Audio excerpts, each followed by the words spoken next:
मंगलम गौतमो गणे मंगलम कुंद कुंदार्यो जैन धर्मोस्तु मंगलम सर्वमंगल मांगल्यम सर्वकल्याणकारकम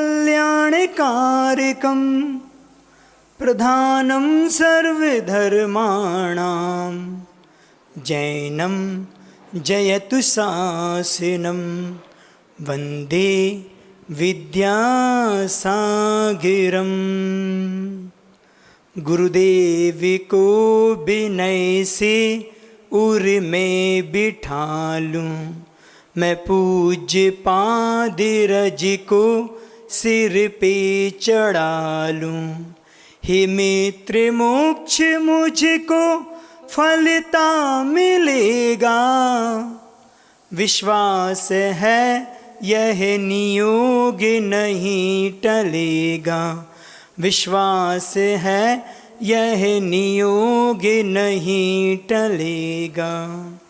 अनंतानंद सिद्ध परमिष्टि भगवंतों की जय। मूल नायक श्री खजारट शांतिनाथ भगवान की, वर्तमान शासन नायक भगवान महावीर स्वामी की, हम सबके ज्येष्ठ मुनिराज श्री विनम्र सागर जी महाराज की, पर्वराज पर्यूषण पर्व की।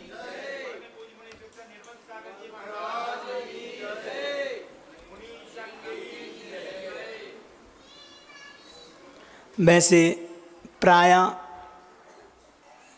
प्रतिदिन सुबह हुआ करती है, पर आज की सुबह और दिन की अपेक्षा कुछ विशेषता को लेके है। आप सभी जानते हैं कि आज से हमारे पर्वराज पर्यूषण पर्व जिनका शुभारंभ हुआ है, वैसे वास्तव में देखा जाए तो आप लोग को ज्ञात भी होगा कि जिस प्रकार अष्टानका के 3 पखवाड़े होते हैं, ऐसे ही 10 लाक्षण पर्यूषण पर्व के भी 3 पखवाड़े होते हैं। लेकिन प्रचलन में और आप लोग की मान्यता में मात्र भाद्र पक्ष का ही एक पर्यूषण पर्व का मुख्यता देते हैं। उसके पीछे भी मुझे ऐसा लगता है कि आप लोग का स्वार्थ है। कैसा स्वार्थ है महाराज जी?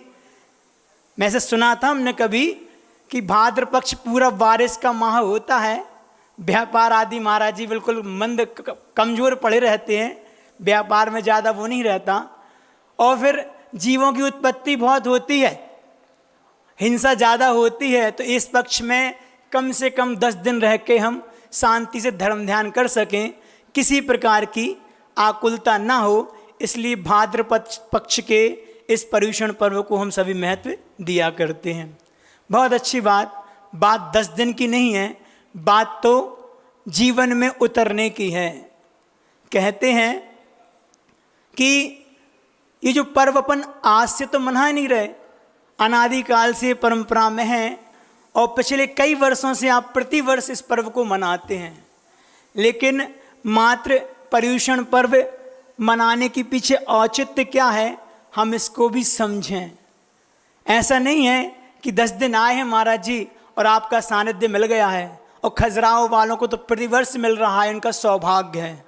गुरुदेव की कृपा से यहाँ पे प्रतिवर्ष साधु संतों का आना रहा, लेकिन उनके माध्यम से हमने अपने जीवन को कितना अच्छा बनाया, ये हमें देखना है। बात समझ में आ रही? हमने इस 10 धर्मों के माध्यम से अपने जीवन में कितना विकास किया, अपने जीवन को कितना उठाया, ये महत्वपूर्ण है। बाकी पर्व के दिन तो आएंगे और आगे चले जाएंगे, हमने उससे कितना प्राप्त किया। बंधुओं, अगर हमें एक दिशा मिलती है और एक दिशा सही समीचीन मिल जाए, और लक्ष्य की मुझे प्राप्ति करने का जो साधन है वो मिल जाए, और लक्ष्य का पता चल जाए, तो फिर लक्ष्य को प्राप्त करना ही चाहिए। जैसे अपन बाह्य जीवन में देखते हैं कि हम अपने आप में कितनी तैयारियां किया करते हैं। जैसे मान के चलो आपको बाहर जाना हो तो सुबह से जल्दी उठ जाएंगे, तैयार हो जाएंगे, अपना सूटकेस तैयार कर लेंगे, गाड़ी का पता करके सब व्यवस्थित करके नाश्ता पानी करके तैयार रहते हैं। वह जीवन में कोई भी कार्य करना हो, एक बच्चे को अगर एग्ज़ाम देना हो तो साल भर वो तैयारी करता है। एक पिता को अपनी बच्ची की शादी करनी हो तो कई समय पहले से वह तैयारी करके रखता है। ये बाह्य में लौकिक क्षेत्र में तो अपन कई प्रकार की तैयारी करते हैं, लेकिन जब बात अलौकिक क्षेत्र की आती है, परमार्थ की आती है, धर्म की आती है, तो हम कितनी तैयारी करते हैं। धर्म अंतरंग की वस्तु भी है और धर्म बाह्य की वस्तु भी है। हमें ऐसा लगता है आप सभी धर्मात्मा तो हैं, इसमें कोई दोहराई नहीं है, सभी धर्मात्मा, यहाँ बैठा व्यक्ति और यहाँ सुन रहा व्यक्ति सभी धर्मात्मा हैं। लेकिन हमें खुद अपना आकलन करना है कि हम बाहर से धर्मात्मा है कि अंदर से भी धर्मात्मा है। बात समझ में आ रही है आप लोगों को? अभी अंतरंग के धर्मात्मा बनने में हम बहुत पीछे हैं। हमने बाह्य में 10 लक्षण पर्व की पूरी तैयारी कर ली।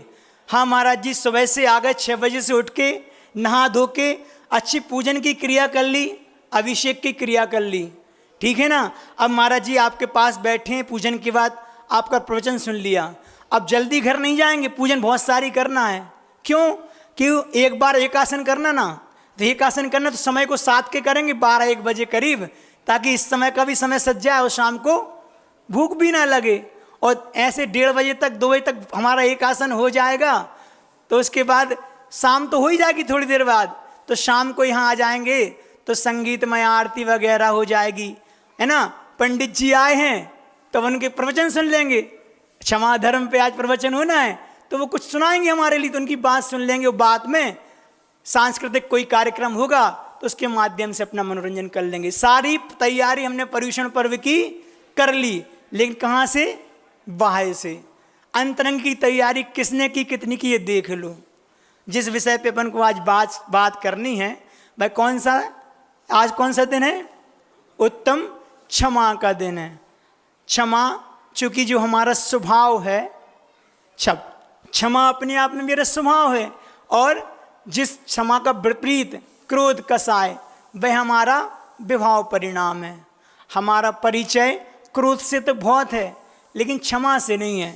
ये 4 प्रकार की कसाएं जो हमारे लिए संसार में रोकने का कारण बनी हैं और हमारे संसार को नष्ट कर रही हैं, इनके प्रति हम कितने सचेत हैं।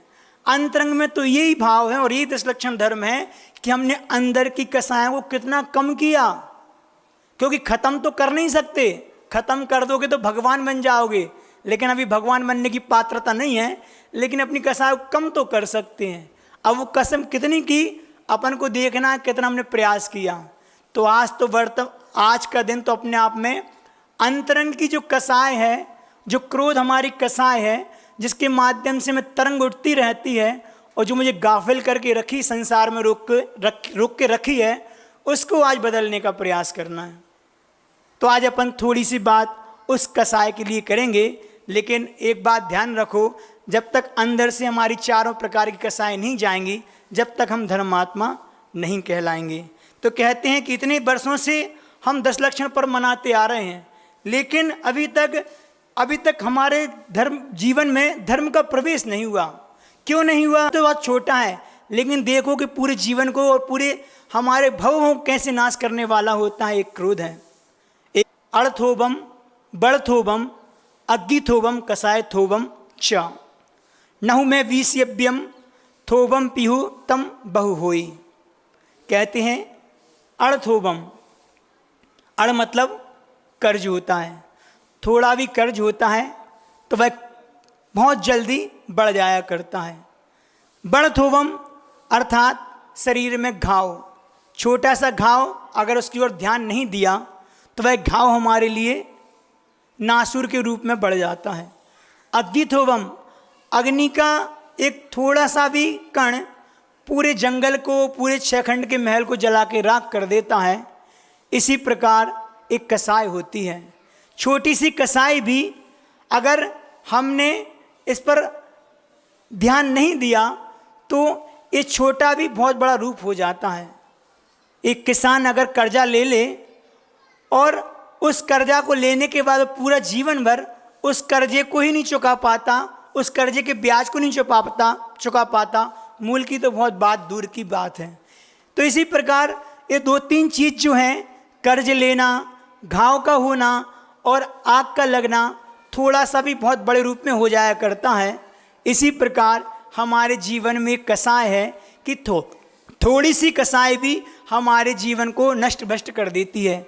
एक क्षण की कसाय आपके जीवन में कैसे साधना को नष्ट करती है, एक दृष्टांत मुझे याद आ रहा है। आपने भगवान महावीर के समय में एक चंड कौशिक नाम का नाग हुआ है, आप लोगों ने कभी नाम सुना हो। वह चंड कौशिक नाग कैसे बना, इसके बारे में आपको बताना चाहते हैं कि कसाय कैसे हमारी साधना को भ्रष्ट करते हैं। पूर्व पर्याय में वह एक साधु थे और साधना करते थे, लेकिन उनका स्वभाव बहुत उद्दंडी था, क्रूर प्रकृति के थे, कहने को साधु थे। कहते हैं ना कि जरूरी नहीं कि आप विद्वान हो तो आप चारित्र के क्षेत्र में भी आप उत्कृष्ट हों, उज्ज्वल हों।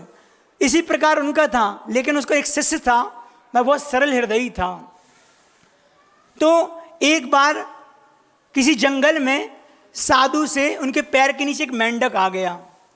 मेंढक आने से उनके शिष्य ने वह मेंढक को देख लिया कि मेरे गुरु के पैर के नीचे एक मेंढक आ गया। तो जैसे ही आया तो वह शिष्य अपने गुरु से कहता है, गुरुदेव आपके पैर के नीचे एक मेंढक आ गया। तो गुरु ने उसकी बात को अनसुना कर दिया। पुनः उसने सोचा कि गुरु ने मेरी बात सुनी नहीं है, तो फिर कहते हैं, गुरुदेव आपके पैर के नीचे मेंढक आ गया, आपको इसका प्रायश्चित पश्चाताप करना चाहिए।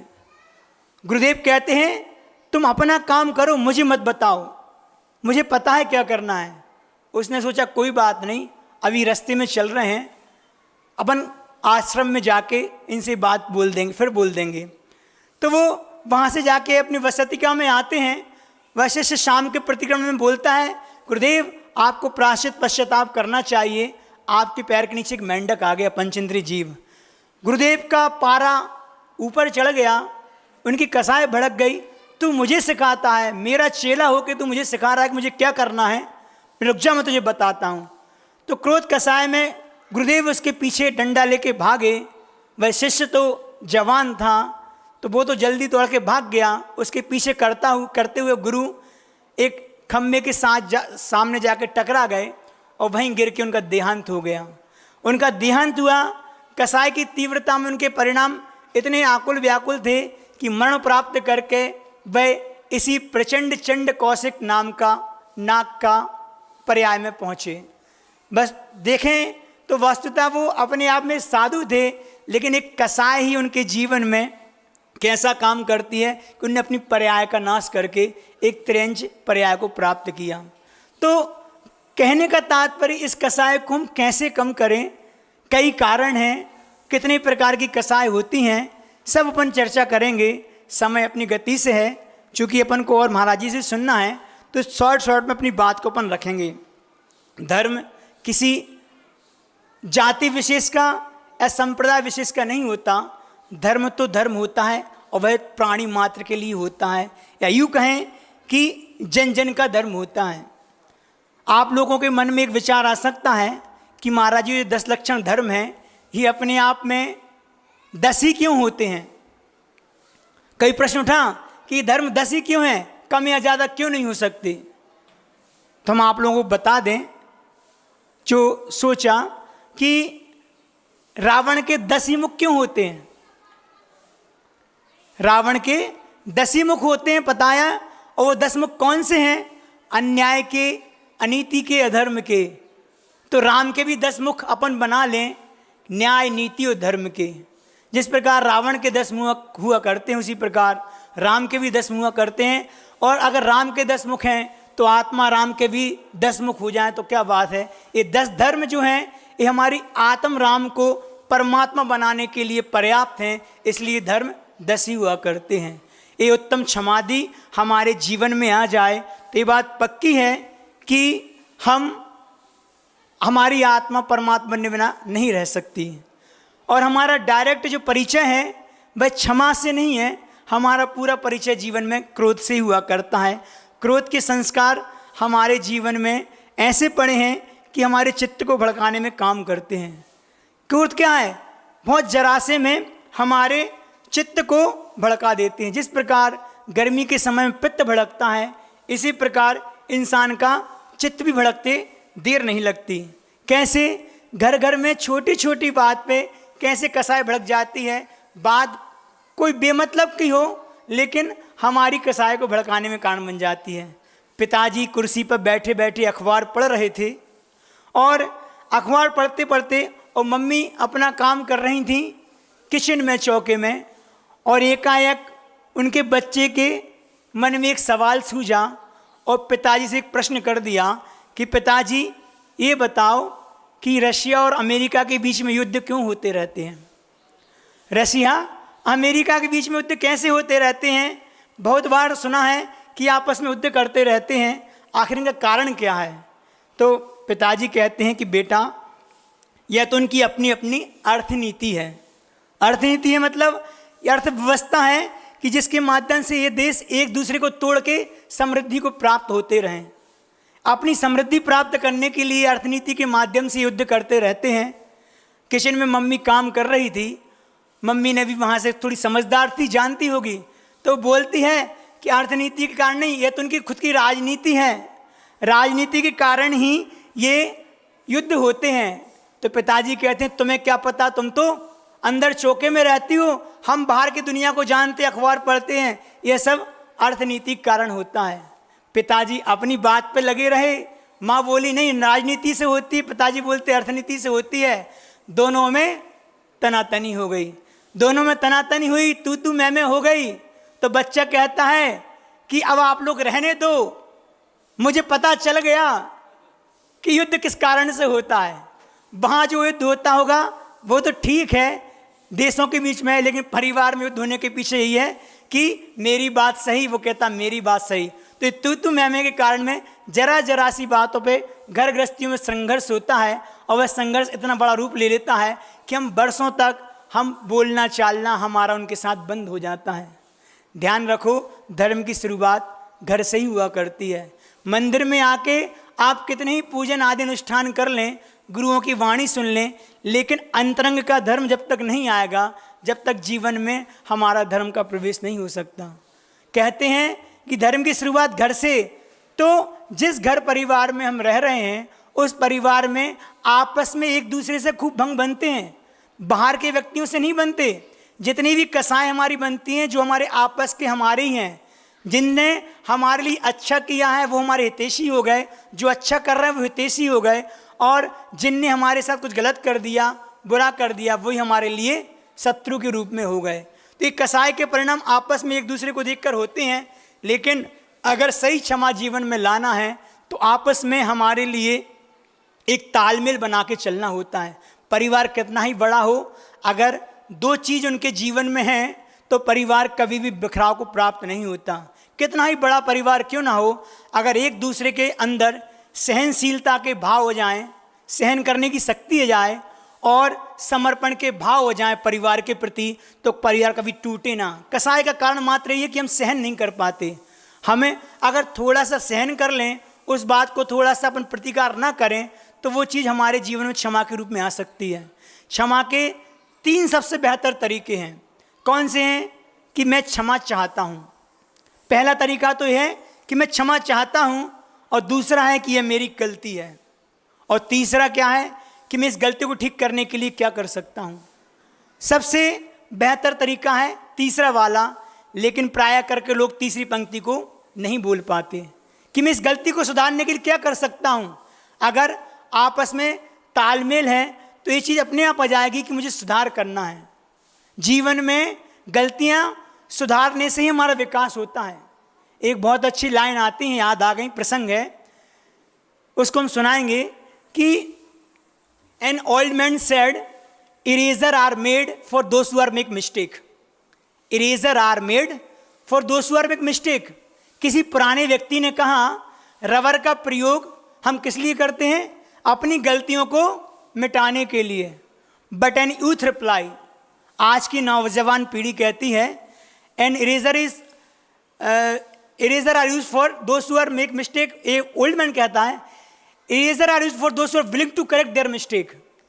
हम इरेजर का प्रयोग इसलिए करते हैं कि अपनी गलतियों को सुधार करने के लिए।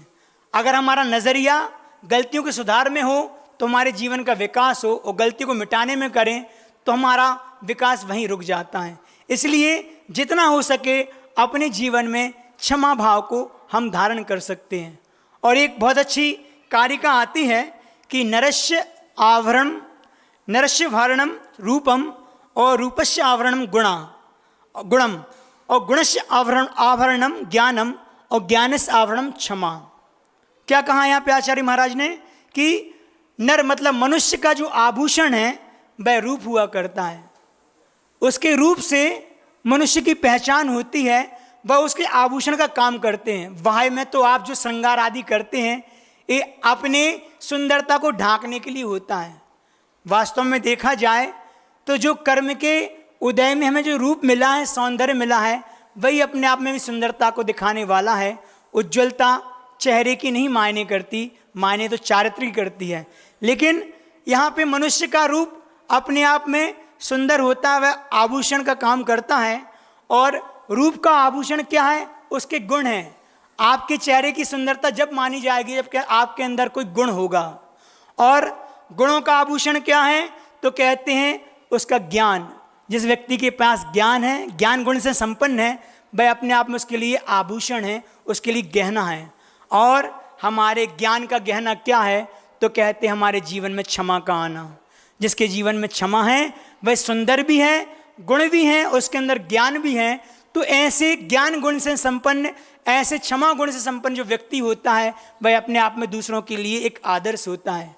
और क्षमा वीरस्य आभूषण, ये अपन सूत्र पढ़ते हैं। तो क्षमा वीरों का आभूषण है। अपन ये ना समझें कि सामने वाले ने हमसे कुछ कहा तो उसकी बात का प्रतिकार हमने नहीं किया तो हम कमजोर हो गए। हमारे पास क्षमता तो है लेकिन उसका प्रतिकार नहीं कर रहे, ये अपने आप में एक बलवान की निशानी है। जो व्यक्ति शक्तिशाली तो वही होगा जो अपने आप में शक्ति रखता हो लेकिन उसका प्रतिकार नहीं करता हो। किसी ने मुझसे कहा, हम शांत हो गए और शांत रह के उसका प्रतिकार नहीं किया, ये सही क्षमा है। क्योंकि जो कमजोर है वो तो अपने आप में क्षमा कर देगा बलवान व्यक्ति को, लेकिन जो बराबर के होते हैं वो क्षमा नहीं कर पाते। एक बहुत अच्छा यहाँ पे दृष्टांत आता है कि एक पहलवान रास्ते से जा रहा था। एक पहलवान रास्ते से जा रहा था, एक दुबला व्यक्ति उसके आगे जा रहा था। तो पहलवान ने पीछे से आवाज़ लगाई। क्या आवाज़ लगाई? कि रास्ता छोड़। उसने ध्यान नहीं दिया, उस दुबले पतले व्यक्ति ने ध्यान नहीं दिया और वह थोड़ा आगे आया पहलवान और उसके पीछे से एक थप्पड़ दिया। सुना नहीं मैंने कहा कि रास्ता दे? उस व्यक्ति ने पीछे मुड़ के देखा तो ये तो बहुत पहलवान था, अब वो भैया क्या करे? तो बोले सहज लहजा में बोलता है कि आपने ये थप्पड़ मारा बस सही में मारा कि मजाक में मारा? जो थप्पड़ आपने मारा मुझे वो सचमुच में मारा कि मजाक में मारा? तो पहलवान तो गुस्से में था ही। वह क्या बोलता है कि हमने सही में माना। बोलो क्या करोगे? हाँ तो ठीक बात, मुझे मजाक पसंद नहीं है। तो ये क्या है? ये अपने आप में कमजोर व्यक्ति की क्षमा नहीं होती।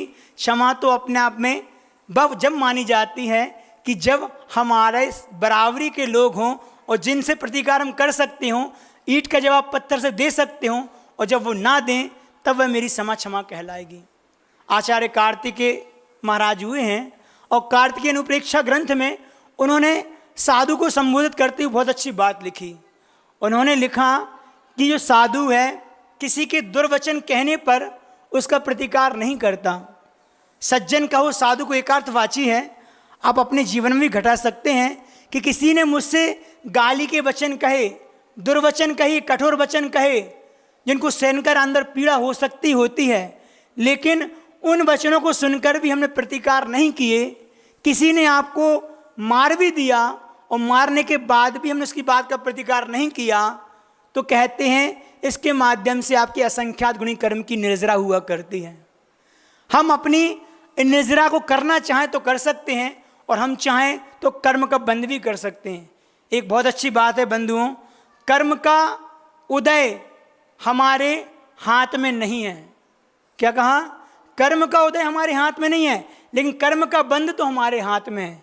जो कसाय पूर्व में की है वह उदय में तो आएगी, 9 कर्म भी मिलेंगे, लेकिन उन 9 कर्म निमित्त के मिलने पर भी अगर हम कसाय का बंद करें, हम कर्म का बंद करें, ये जरूरी नहीं है। इसलिए जो 9 कर्म मिल रहे हैं वाय में, वह तो हमारे लिए निमित्त मात्र हैं। हम उन पे क्या भड़कें, मेरा ही तो कर्म का उदय में आया है, ऐसा मानकर हम उस कसाय से बच जाएंगे तो मेरा कर्म का बंध नहीं होगा। लेकिन हम उस 9 कर्म पर टूट पड़ते हैं, हमारा इतना सामर्थ्य नहीं है, इतना हमने उस चीज़ के लिए प्रयास नहीं किया हम उससे बच जाएं। तो वहाँ लिखा है कि अगर प्रतिकार नहीं करोगे तो असंख्यात गुणी कर्म की निर्जरा हो सकती है, होती है। एक प्रसंग है, गर्भ गृहस्थी का है, लेकिन वो बहुत कई बार पहले भी कहा, आज यहाँ पे भी कहने योग्य समझता हूँ, इसलिए कह रहा हूँ कि उस प्रसंग से अपन समझ सकते हैं घर गृहस्थी में छोटी छोटी बातें होती हैं, हम चाहें तो इन कसायों से बच सकते हैं। क्या होता है कि एक बार एक सुनार और एक लोहार की दुकान आजू बाजू में थी। सुनार की और लोहार की दुकान आजू बाजू में थी। एक सुनार की दुकान से एक सोने का कण उछट कर लोहार की दुकान पर जाके जा गिरा। तो जैसे ही वह सोने का कण उछट के लोहार की दुकान पर गया तो वहाँ उसकी भेंट एक लोहे के कण से हुआ करती है। तो वह सोना लोहा से बोलता है कि भाई, हमारी और तुम्हारी कहानी एक सी है। कैसी एक सी है? हमें भी अग्नि में तपाया जाता है और तुम्हें भी अग्नि में तपाया जाता है। हमें भी हथौड़े की मार पड़ती है और तुम्हें भी हथौड़े की मार पड़ती है, लेकिन हम और तुम में एक बहुत बड़ा अंतर है। कौन सा अंतर है? कि जब हमें मार पड़ती है तो हम चुपचाप सहन कर लेते हैं, लेकिन जब आपको मार पड़ती है तो आप कितनी आवाज़ करते हो। ये किसने कहा? सोने ने उस लोहे से कहा कि जब मुझे मार पड़ती तो आवाज़ नहीं आती, लेकिन तुम्हें मार पड़ती तो पूरा मोहल्ला सुनता है, आखिर बात क्या है। तो वह लोहा जो पलट कर जवाब देता है उस सोने को, वह कहता है आप बात तो सही कह रहे हैं कि प्रक्रिया तो दोनों की एक सी है। हमें भी लोहे अग्नि में तपाया जाता है, हमें भी हथौड़े की मार पड़ती है, तुम्हें भी पड़ती है, लेकिन हम और आप में एक बहुत बड़ा अंतर और है। कौन सा अंतर है? तो वो कहता है कि तुम्हें मारने वाला तुम्हारा सगा भाई नहीं है, मुझे मारने वाला मेरा सगा भाई है। लोहे को लोहे की मार पड़ती है, तो वह कहता है जब अपनों की मार पड़ती है ना तो पीड़ा अधिक हुआ करती है। घर गृहस्थी में यही होता है, हमारे जितने भंग बनते हैं अपनों के बीच होते हैं, और जो अपनों के बीच में होते हैं तो आवाज़ें बहुत आती हैं, और आवाज़ आती है तो उसकी पीड़ा भी बहुत होती है। इसलिए इस चीज़ का ध्यान रखो कि जिस घर में हम रह रहे हैं वह घर हमारे लिए दूध पानी की तरह होना चाहिए। घर गृहस्थी में आपस में एक दूसरे की तरह कैसे रहें? दूध पानी की। कितना ही अगर 1 लीटर भी दूध है उसमें अगर 4 लीटर पानी मिला दो तो दूध पानी एक में हो जाते हैं। ऐसे ही घर में हम रहें तो हम अपने अहंकार का जीवन, अहम का जीवन न जी के सबको साथ लेके और सबको बराबरी का दर्जा दे के जिएंगे। हमारी कसाय जब हावी होती है, जब हम अपना अस्तित्व को सिद्ध करने की बात करते हैं, अगर कसाय मंद है तो हम सबको अपने समान समझते हैं। इसलिए परिवार में जिनके बीच में रह रहे हैं सब बराबर हैं, दूध पानी की तरह रहें, ना कि पानी में या दूध में तेल की तरह रहें। 10 लीटर दूध भी होगा, उसमें अगर 1-2 बूंद तेल की भी होंगी या घी की होंगी तो उनका अस्तित्व अपने आप में अलग दिखता है, तैर कर ऊपर अपने आप में दिखेगा। तो ये अहम का पोषक है। इसलिए परिवार में जब रहो तो आपस में ये टकराव नहीं होना चाहिए, अपना छोटा बड़ा नहीं होना चाहिए, सब बराबरी से करें और सबको सहन करने की शक्ति आ जाए तो अपने आप में हमारा परिवार इन कसायों से बच जाए, इस क्रोध से बच जाए। जिंदगी का ये हुनर भी आजमाना चाहिए, जिंदगी का ये हुनर भी आजमाना चाहिए, जंग जब अपनों से हो तो हार जाना चाहिए। हमारी हार में ही हमारी जीत है, अगर हम वहाँ हार भी जाएंगे तो हार कर भी हम जीत जाते हैं। तो ये चीज़ें छोटी छोटी होती हैं, लेकिन कैसे हमारे जीवन को नुकसान करती हैं हमें देखना है। 2-3 चीज़ें होती हैं, उन पर बात करके हम वाणी को विराम देंगे।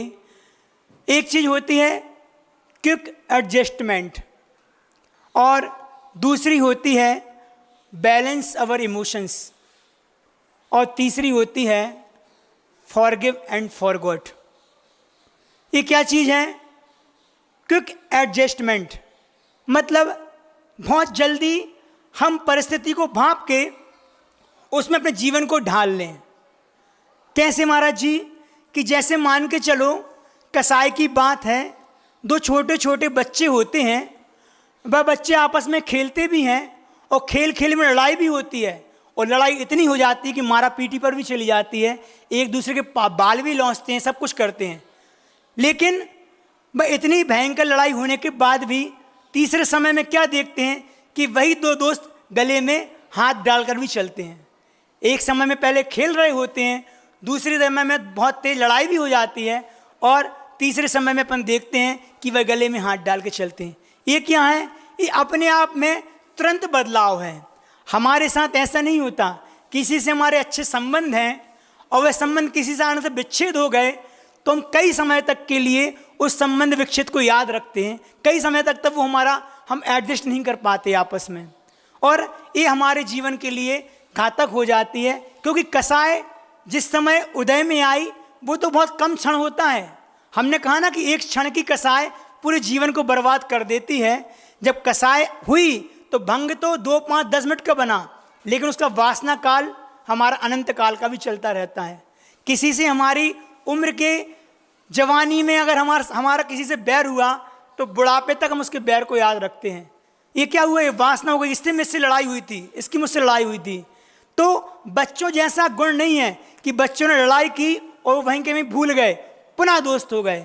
ऐसा हमारे बड़े होने के बाद वो चीज़ें जाए तो फिर हम खुद बच्चों जैसे कहलाएं। बहुत अच्छी बात कही है कि बचपन में सोची हुई बात कि बड़े होके क्या बनना है, बचपन में सोची हुई बात कि बड़े होके क्या बनना है, आज एहसास होता है मुझे फिर से बच्चा बनना है। हम इतने बड़े हो गए, हमारी कसाएं इतनी ज़्यादा हो गई, हम अपने जीवन में जो बात घटित होती है उसको भूल नहीं पाते। यही तो क्रोध, मान, माया, लोभ है हमारी, और क्या है। इसलिए तुरंत हम उस परिस्थिति में अपने आप को ढाल लें तो वो हमारे जीवन वो सरल कहलाएगा। ये उदारता, सरलता जिसके अंदर होगी वह परिस्थितियों में ढल के उस बात को भूल जाता है जो बात हमारे साथ घटित हुई, जो हमारे परिणामों को विक्षेप पैदा करने वाली हो, जो अंदर से चुभ रही हो, वह बात तुरंत शांत हो जाती है। इसलिए सबसे पहले बच्चों जैसा जीवन हम जीने का प्रयास करें। दूसरा, बैलेंस अवर इमोशंस। अपने इमोशंस को बैलेंस करें, अच्छे वाले भी और बुरे वाले भी। जो मुझे हर्ष को पैदा करने वाले हों वह वाले इमोशंस भी, और जो मुझे दुख को पैदा करने वाले हों, पीड़ा देने वाले हों, वह भी। जैसे कोई चीज़ अपन देखते हैं, कोई चीज़ हमने रास्ते में देखी और मुझे अच्छी लगी तो वो एक हर्ष पैदा करने वाली हो गई कि ये चीज़ मुझे चाहिए। नहीं मिलती तब तक उसको पाने की चाह रहती है, मिल जाती है तो उसको देख के हम खुश होते रहते हैं। नहीं, उसमें ज़्यादा देख के हर्ष ना हो, और कोई अगर जीवन में बुरा हुआ हो तो उस बुरे में हमेशा साम्य रखें। कोई बात नहीं, ऐसी परिस्थिति जीवन में बनती हैं, हम उसमें संतुष्ट रह के अपने जीवन का निर्वाह करें। तो अपने आप में बैलेंस बना के चलें तो एक कसाय का हमारा जीवन में उद्वेग ना होगा। और तीसरी बात जो है, फॉरगिव एंड फॉरगॉट।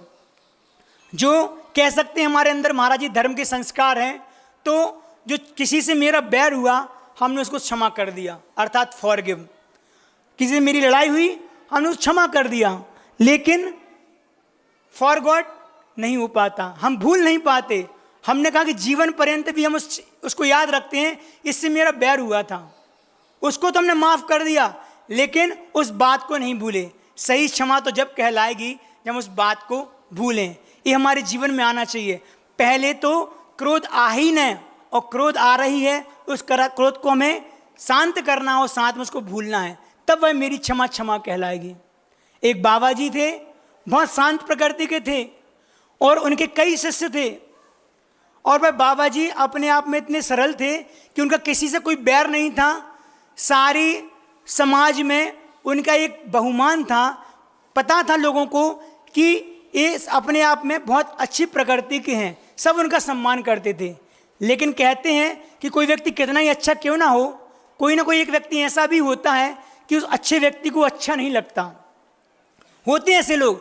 तो एक दुष्ट प्रकृति का व्यक्ति भी था कि उनको वो बाबा जी की अच्छाई नहीं लगी। बाबा जी तो अपने आप में साधु, वैसे अपने से संत नहीं थे, लेकिन शांत प्रकृति के थे और अपना जीवन जंगलों में रह के और झोपड़ी में रह के निर्वाह करते थे। उन्हें किसी से कोई प्रयोजन नहीं था। लेकिन एक व्यक्ति उनकी अच्छाई को पचा नहीं पाया। कहते हैं जब कोई व्यक्ति बुरा होता है ना, तो वो दूसरों में एक बुराई देखना चाहता है कि इनके अंदर कोई बुराई निकल आए, तो अपने आप में उसको संतुष्टि होती है कि संसार में मैं ही बुरा नहीं हूँ और भी लोग बुरे हैं। तो बाबा जी में कोई ना कोई बुराई देखता कि दिख जाए, लेकिन बाबा जी में बुराई नहीं ढूंढ पाया कि एक आध बुराई मुझे मिल जाए तो उनको कहने के लिए हम चले जाएं। तो उसकी आकुलता खूब बढ़ी। एक दिन उससे सहन नहीं हुआ तो वह दुष्ट प्रकृति का जो व्यक्ति था, जिससे सहन नहीं हो रहा था, वह बाबा जी के पास पहुंच गया। और जैसे ही पहुंचा, बाबा जी पेड़ के नीचे बैठे थे और अपने 300-400 शिष्य के साथ बैठ के उनको धर्म आराधना करा रहे थे। तो वो व्यक्ति पहुंचते साथ उसने दुर्वचनों की झड़ी लगा दी, गाली पे गाली, जितना उसके मुख में था, जैसा जो कुछ था वो सारे उसने वचन सुना दिए। जितना कुछ था उसने सारी भड़ास निकाल ली अपनी, लेकिन बाबा जी ने प्रतिकार ही नहीं किया। हम आपको फॉरगिव एंड फॉरगॉट की बात बता रहे हैं कि क्षमा करना और उस बात को भूल जाना कैसे जीवन में आती है और कैसे सामने वाले व्यक्ति को जीवन में बदलाव लाना पड़ता है, ये अपने व्यवहार से हम ला सकते हैं। तो उस व्यक्ति ने जब कई प्रकार से प्रयास किया, खूब गाली गलौच वाले शब्द कहे, लेकिन बाबा जी शांत रहे, तो उसकी आकुलता और बढ़ गई। आदमी वो कहते ना खिसक जाता है, या मतलब बहुत ज़्यादा फ्रस्ट्रेट हो जाता है, अंदर से चिड़चिड़ा हो जाता है। तो वो व्यक्ति भी चिड़चिड़ा हो गया और उसकी क्रोध का पारावार नहीं रहा। तो गालियों के साथ जब प्रतिकार नहीं किया उन बाबा जी ने, तो उनके ऊपर थूक भी दिया। उन बाबा के ऊपर क्या कर दिया? थूक भी दिया। थूक दिया तो भी बाबा जी ने कुछ नहीं किया, अपना कपड़ा निकाला, उसको पोंछ लिया। अब तो उस व्यक्ति से नहीं रहा गया, लेकिन क्या करता, एक तरफा बैर ज़्यादा नहीं चलता। हमारे बैर का कारण क्या है? यही है कि सामने वाले ने कुछ कहा और हम प्रतिकार कर देते हैं तो लड़ाई बढ़ जाती है। जब सामने वाला आग हो रहा है तो मेरा कर्तव्य है कि उस आग को हम पानी के रूप में बने, लेकिन हम भी आग हो जाते हैं तो जब आग से आग मिलती है तो भड़काव तो हो ही जाता है।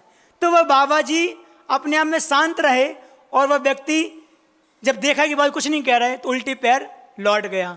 अब वो रास्ते में जा रहा है अपने घर की ओर और कह रहा है कैसे उद्दंडी बाबा हैं, उसको शर्म भी नहीं आती, हमने इतना भला बुरा कुछ कहा लेकिन उसने कुछ प्रतिकार नहीं किया।